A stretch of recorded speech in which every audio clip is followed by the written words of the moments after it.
Hello, boys and girls, and welcome back to Art with Mr. Mazer. This week we're going to continue working on our leaves. We drew out a big leaf last week. You followed that contour line, which is that outside edge, to create a realistic leaf. You wanted to make it very large so it comes close to all four sides of the paper.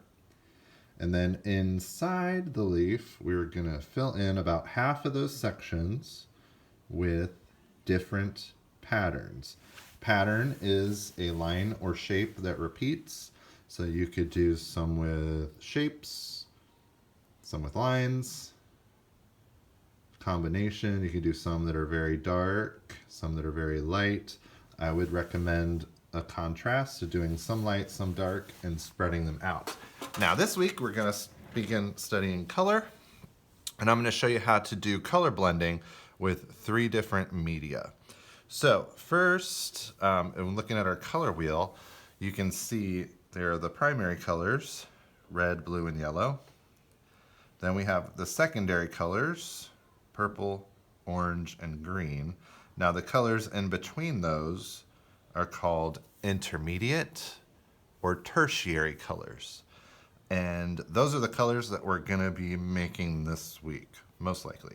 So you make those by blending your 2 colors together. So I'm gonna show you how to blend colors using watercolor paint, that's one media, colored pencils, and also crayons. So you can use whichever you have or whichever you like the best. It'll be your choice. So to start, number 1, I'm gonna do my watercolor. So you have to choose 2 colors that are next to each other. So red and orange are next to each other, and we're gonna make red-orange. So I'm gonna start with my red. So I'm gonna use my paintbrush. Let me move this into frame a little better. I'm gonna use my paintbrush. Now with the watercolor paints, it is always best to get them real wet. The more water you use on them, the better they will work. So I'm dipping back and forth in the water to get that paint real wet, nice and juicy. Now, always good to wipe your brush on the edge there, holding your brush like a pencil. That way you have better control over it. So I'm going to start with my red. I'm going to paint in this side, and I'm going to blend it into red-orange into orange on the other side. So starting with red, then I'm going to use a little water to spread that red into the middle. The next, I'm going to clean my brush really well, make sure all that red paint is off. I'm going to get my orange really nice and wet. I'm going to do exactly what I did before on the other side. So I'm going to start on the edge, real orange. And if you use more water, you'll create a looser, lighter color.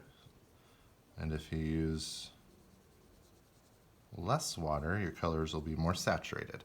Then I'm going to take my brush that has that orange paint on it and kind of drag it back and forth with that red.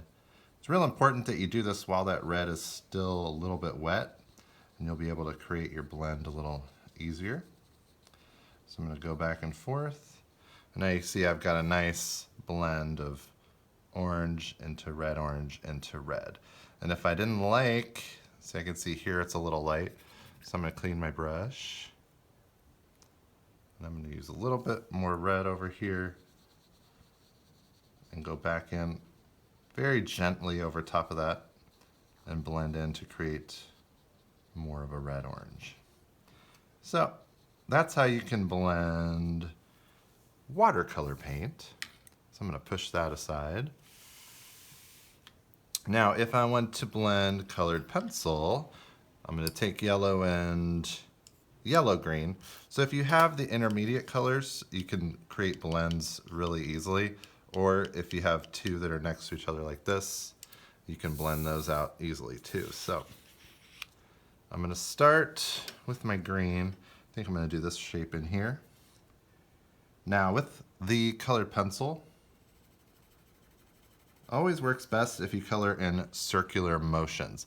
If you go back and forth like this, the colors, they tend to show those lines.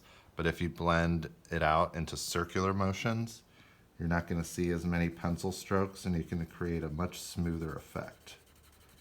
So I'm going to push hard at the edge, and as I go towards the middle, I'm going to lighten my pressure so my color will be a little bit lighter and more saturated.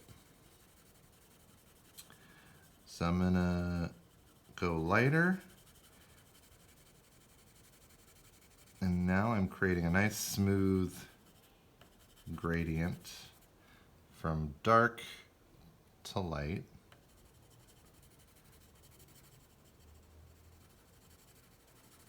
Then I'm going to take my yellow and I'm going to do exactly the same thing, except I'm going to do it in reverse.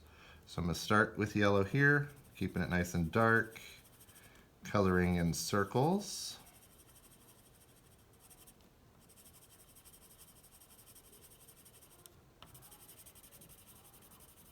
I'm going to go over that green, lighten up my pressure a bit.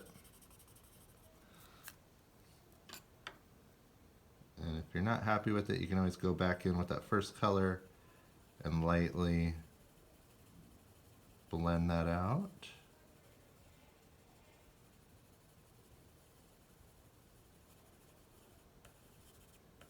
So there's two different options of how to blend watercolor paint and color pencil. Now we're gonna do crayon. So I'm gonna blend, I've got red, orange, and red here.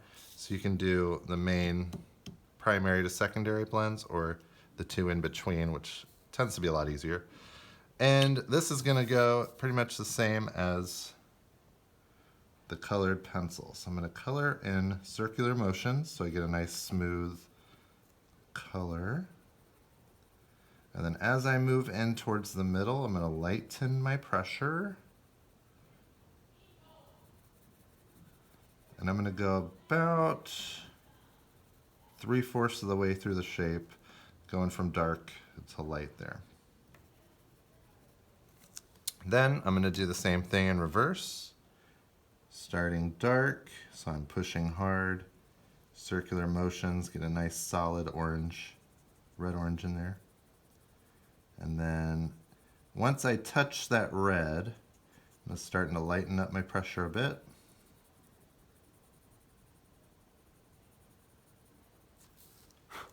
Blend it out, and there you go. So I've shown you 3 different media you could use: colored pencil, crayon, and watercolor paint.